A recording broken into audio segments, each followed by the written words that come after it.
পৃথকীকরণ নিয়ে আমরা দীর্ঘদিন থেকে আলোচনা করি। মানে একটা রাষ্ট্রের বিচার বিভাগ যদি পৃথক না হয় সেটা আসলে একটা রিপাবলিকই হয়ে ওঠেনি। একদম সোজাসাপটা কথা। একটা রিপাবলিক মানে হচ্ছে সেটার ক্ষমতার কাঠামোর মধ্যে সেপারেশন অফ পাওয়ার থাকবে, একটা এক্সিকিউটিভ থাকবে, একটা লেজিসলেচার থাকবে এবং একটা জুডিশিয়ারি থাকবে। বাংলাদেশের বিচার বিভাগ কার্যত, বিচার বিভাগ বলতে আমি লোয়ার জুডিশিয়ারির কথা বলছি। ইনফ্যাক্ট হ্যাঁ, আমরা অনেকে লোয়ার জুডিশিয়ারিকে একটু আন্ডারমাইন করার চেষ্টা করি, অথচ ওটাই বিচারিক আদালত, মূল বিচার ওখানে হয়। সো লোয়ার জুডিশিয়ারি সরকারের অধীনে আছে এবং সেটাকে সরকারের অধীনে রেখে বিচার বিভাগের স্বাধীনতার আলাপ আসলে হাস্যকর।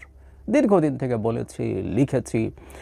এখন এই সরকার, অন্তর্বর্তীকালীন সরকার একটা পদক্ষেপ নিতে গিয়ে ঝামেলায় পড়েছে। মানে এতদিন পর্যন্ত যেটা প্রধানতম সমস্যা ছিল, মানে গত ১-১১ সরকারের সময় কাগজে কলমে এটাকে পৃথক করা হয়েছিল, ফলে এক্সিকিউটিভরা মানে এক্সিকিউটিভ ম্যাজিস্ট্রেটরা বিচারিক কাজ থেকে সরে আসতে হয়েছিল। এটুকু হয়তো অ্যাপারেন্টলি উন্নতি আছে, যদিও এখনও মোবাইল কোর্টে এক্সিকিউটিভ ম্যাজিস্ট্রেটরা বিচার কাজ পরিচালনা করেন, এটাও একেবারেই অসাংবিধানিক।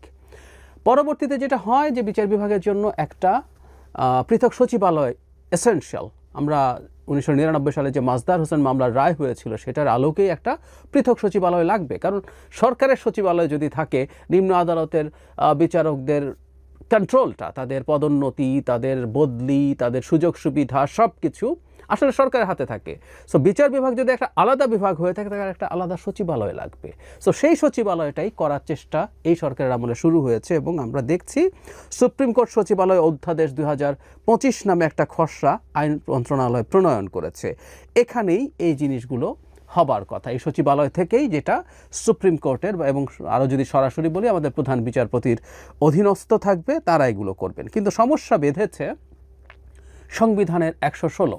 মানে আমরা নিশ্চয়ই জানি সংবিধান মতেই কোনো আইন সরকার তৈরি করতে পারবে না যেটা সংবিধানের সাথে সাংঘর্ষিক হবে, এবং সাংঘর্ষিক হলে সেই আইনের পুরোটা অথবা যতটা অংশ সাংঘর্ষিক সেটা বাতিল বলে গণ্য হবে। তাহলে আর্টিকেল 116-এর এক্সিস্টেন্স আছে যেহেতু আমাদের সংবিধানে, সেটার সাথে এই নতুন সচিবালয়টা সাংঘর্ষিক হবে। আমি আর্টিকেল 116 একটু পড়ি, অনেক কথা হয়েছে এটা নিয়ে, আমি নিজেও বলেছি।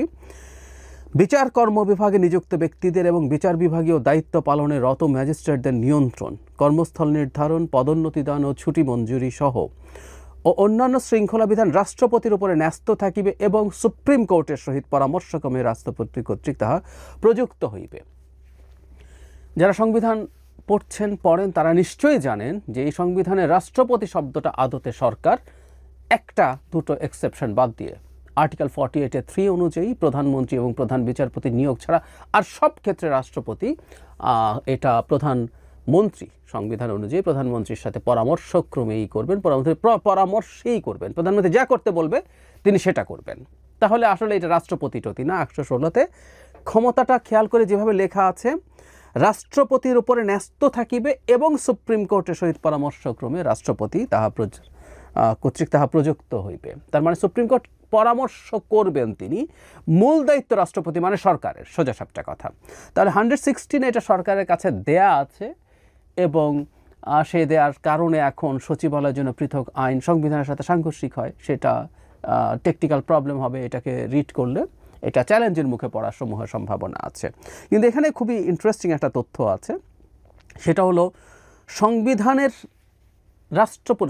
আমরা যদি মূল কাঠামো বলি, এর মধ্যে প্রথম দিকের যেসব আমাদের অনুচ্ছেদ আছে, রাষ্ট্র পরিচালনার মূলনীতি, এইগুলো মৌলিক অধিকার, এগুলো বরং আরও বেসিক স্ট্রাকচার। তো সংবিধানের অন্যান্য যেসব স্ট্রাকচারও আছে সেগুলো আসলে এর সাথে সাংঘর্ষিক এভাবে বিবেচনা করার সুযোগ আছে।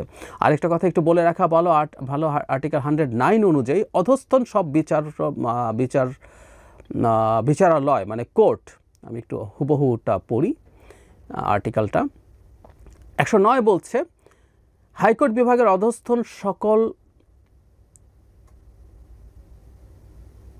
এর উপর বিভাগের তত্ত্বাবধান ও নিয়ন্ত্রণ ক্ষমতা থাকিবে।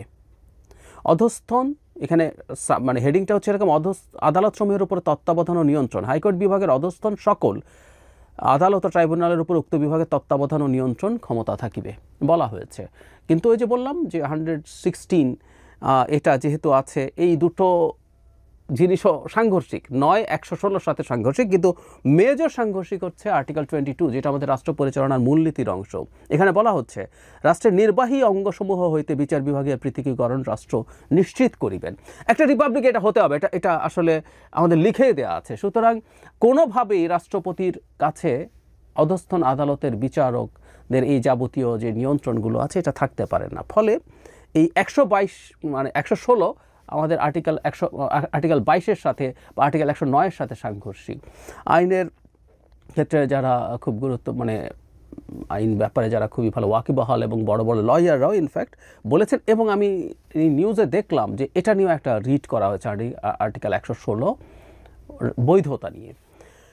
আমার মনে হয় সরকারের খুব দ্রুত এই হিয়ারিংটা এনশিওর করা দরকার। একটা কথা একটু মনে রাখবো, আমরা বাংলাদেশের প্রথম সংবিধান, আমি এটা নিয়ে কলাম লিখেছিলাম যে খুব 72-এর সংবিধান আওয়ামী লীগকে করতে দেখতাম। টকশোতে আওয়ামী লীগের লোকজনকে এই প্রশ্নটা করতাম প্রচুর। 72-এর সংবিধানে কিন্তু আর্টিকেল 116-এ রাষ্ট্রপতি ছিল না, এটা সুপ্রিম কোর্টের উপরে এক্সক্লুসিভলি ন্যস্ত ছিল। এরপর 4র্থ সংশোধনীর মাধ্যমে শেখ মুজিবুর রহমান যখন একজন মধ্যযুগীয় বা রোমান সম্রাট হয়ে উঠতে চেয়েছিলেন, তখন তিনি এখানে শুধুমাত্র এটা রাষ্ট্রপতি করে ফেলেন। পরবর্তীতে এটা পরিবর্তিত হয়ে দুটো রাখা হয়। তার মানে 72-এর সংবিধানেই এটা সঠিক ছিল, সেটা হচ্ছে এটা এক্সক্লুসিভলি সুপ্রিম কোর্টের উপরে। কারণ আমরা বিচার বিভাগকে যদি পৃথকীকরণ সত্যিকার অর্থেই করতে চাই, এটা শুধুমাত্র সুপ্রিম কোর্টের অধীনে থাকতে হবে। তাহলে আর্টিকেল 116 আমাদের সংবিধানের যে মূলনীতি, আর্টিকেল 22 রাষ্ট্র প্রশাসনিক অংশ হতে বিচার বিভাগকে পৃথক করার ব্যবস্থা করবেন। ইনফ্যাক্ট এই জিনিসগুলো খুবই ইন্টারেস্টিং, আমাদের এটা মনে রাখতে হবে। আমরা যদি যুক্তফ্রন্ট 1954 সালের যে নির্বাচন, সেই নির্বাচনের ইশতেহার দেখি, সেখানেও এই দাবি ছিল। আজকেও আমাদের এই দাবি করে বেড়াতে হচ্ছে এত বছর পর, 75 বছর পর। আপনারা যে কেউ যুক্তফ্রন্টের ইশতেহার দেখতে পারেন, সেখানে এটা লেখা আছে। এই বিচার বিভাগ পৃথকীকরণ ইশতেহারের পার্ট ছিল, আমরা এখনও সেটা করে উঠতে পারিনি। আমি মনে করি এই সরকারের খুব দ্রুত উচিত হবে এই হিয়ারিংটার জন্য ব্যবস্থা নিতে পারেন, বা প্রধান বিচারপতি এই সিদ্ধান্তটা তিনি নেবেন, তিনি এটার জন্য এটাকে এগিয়ে আনতে পারেন। এটা খুবই জনগুরুত্বপূর্ণ সম্পন্ন বিষয়, এবং এখানে যেহেতু সরকার একটা পক্ষ, সরকারও যাতে এটা নিয়ে কোনো রকম গড়িমসি না করে। আমরা খেয়াল রাখবো সরকার গড়িমসি করছে কিনা, সরকারের দিক থেকে কোনো গড়িমসি হচ্ছে কিনা। সব দিক যদি আন্তরিক থাকে, এই হিয়ারিংটা খুব দ্রুত শেষ হতে পারে, এবং কোনো বিচারাধীন বিষয়ের রায় কি হতে পারে আমরা নিশ্চিতভাবে বলতে পারি না, কিন্তু আমরা যতটুকু বুঝি দীর্ঘদিন থেকে আমরা দেখছি আমাদের সমাজে এটা নিয়ে আলাপ আছে। 116 এইভাবে টিকে থাকতে পারে না সংবিধানে, কারণ সংবিধানের সাথে সাংঘর্ষিক, সংবিধানের মূলনীতির সাথে সাংঘর্ষিক কোনো সংশোধনীয় বা নতুন কোনো ধারা বা অনুচ্ছেদও আসলে হতে পারে না। সেই বিবেচনায় এটা বাতিল হওয়া উচিত, এবং আমরা দেখতে চাই অন্তর্বর্তীকালীন সরকারের সময়েই বিচার বিভাগ সত্যিকার অর্থে পূর্ণাঙ্গভাবে স্বাধীন হবে। এবং একটু ছোট ফুটনোট যোগ করে রাখি, মোবাইল কোর্ট, এটা নিয়ে অনেক বলেছি, লিখেছিও, মোবাইল কোর্টও কোনো এক্সিকিউটিভ ম্যাজিস্ট্রেটের হাতে থাকতে পারবে না। যেসব আইনে এই এক্সিকিউটিভ ম্যাজিস্ট্রেটদের হাতে মোবাইল কোর্ট আইন রাখা হয়েছে, এটা অবিলম্বে বাতিল করতে হবে। বিচার কাজ বিচারকরা করবেন। কোনো কারণে কখনো মোবাইল কোর্ট ইটসেলফ কোনো ভালো কোর্ট না, কিন্তু যদি কোনো কারণে কখনো কোনো মোবাইল কোর্ট পরিচালনা করতেই হয়, সেটা জুডিশিয়াল ম্যাজিস্ট্রেটদেরকে দিয়ে করতে হবে। সেটা কখনো কোনোভাবে এক্সিকিউটিভ ম্যাজিস্ট্রেটের কাজ না। আমরা সত্যিকার অর্থে একটা স্বাধীন পৃথক বিচার বিভাগ চাই। আমরা এরকম একটা বিচার বিভাগ তৈরি করতে পারলেই যে আমরা অসাধারণ সব বিচার পেতে শুরু করব, এর উপরে কোনো নিয়ন্ত্রণ সরকার তারপরে করতে পারবে না, তা বলছি না। সরকার তখন নানা রকম, যদি সে চায়, নানা রকম কারসাজির চেষ্টা করতে পারে, কিন্তু তারপরও এই সরাসরি নিয়ন্ত্রণ থেকে সরে আসাটা আমাদের অনেক অনেক ভালো ফল দেবে বলে আমরা বিশ্বাস করি। অন্তত স্ট্রাকচারালি আমরা এই পরিবর্তনটা চাই, সো দ্যাট পরবর্তীতে আমরা রীতি এবং আমাদের প্র্যাকটিসের দিকে ভালোভাবে এগোতে পারি।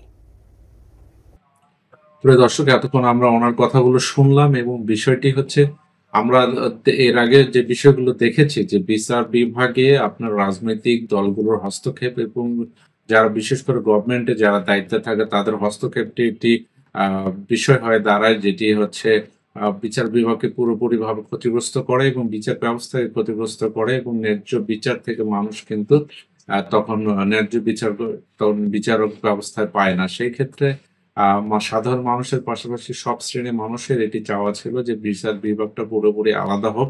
সেই প্রেক্ষিতে এই ইন্টার গভর্নমেন্টের উপর একটি চাওয়া সাধারণ মানুষের যে বিচার বিভাগের জন্য আলাদা মন্ত্রণালয় তৈরি করে বিচার ব্যবস্থা যারা বিচার করবে তাদের উপরেই এটি অধীনস্থ থাকুক, যেটি দেশের জন্য ভালো সুখকর এবং মানুষের জন্য সুখকর বয়ে আনবে, এই আশা ব্যক্ত করে আজকে পর্যন্ত।